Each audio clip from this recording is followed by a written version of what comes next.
Hello, lads and lassies. It is your favorite at Highlander, bagpipes, and broadcloth. Today we'll not be discussing reenacting material culture, or at least not directly. So a few weeks back, I became rather interested in what pipers back in the long 18th century would use to tie their drones together. At first, I simply Googled it and came across a thread on the Bob Dunshire forums, because they have everything. I found some good starting points, but at the same time there's quite a bit of useless information. So I decided to go on a bit of a journey on my own, looking for paintings of pipers in the 1700s. My first source is also the earliest, being William Cumming in Piper to the Laird of Grant by William Waite.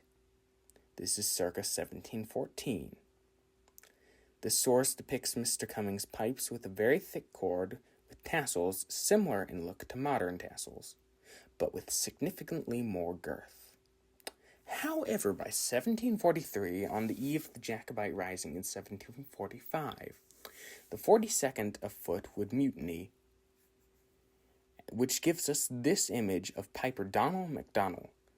At first glance, it appears the artist left out the cords due to how non-visible they are.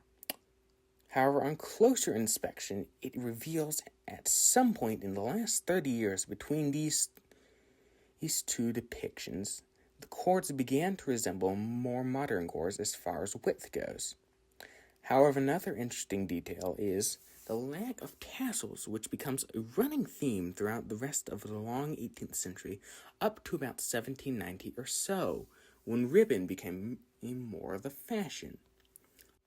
This brings us to our next image of Allan MacDonald, 1726 to 1796, Piper to Archibald Montgomery, 11th Earl of Inlaton of the 77th Regiment of Foot, Montgomery's Highlanders. This image is from circa the 7 Years' War, and is very clear in this depiction of his pipes, with the same style of tasselless cords.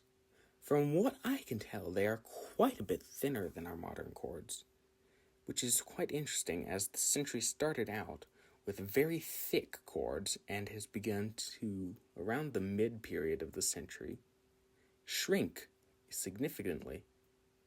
If we had sources from then about why, that would be really rather interesting, don't you think? This appears to have remained the style up to and through the American War of Independence, as demonstrated here with the 25th Piper on Minorca circa 1771 in the painting Lady Louisa Lennox with her husband's regiment by Giuseppe Cisa.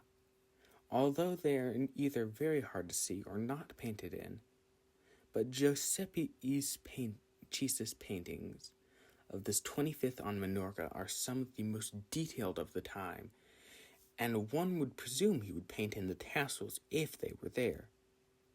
However, as evidenced by the previous two paintings, the tassel had effectively disappeared and been done away with by this time. It is my hypothesis that with the reoccurrence of Highland dress in the mid to late 19th century, the tassels and cords, as we know them now, began their resurgence. This would make sense as other Highland dress began to make its resurgence. In conclusion, this leads me to believe by the American War, all reenacting pipers should use some sort of thin cord without tassels at the ends. Hemp rope might have been what was used. But I hope you, dear viewer, have found this topic interesting. I know I did. If you enjoyed this, please like and subscribe. But until the next time we may meet, I hope to continue to assist you in whatever way I may. This is Bagpipes and Broadcloth, signing off.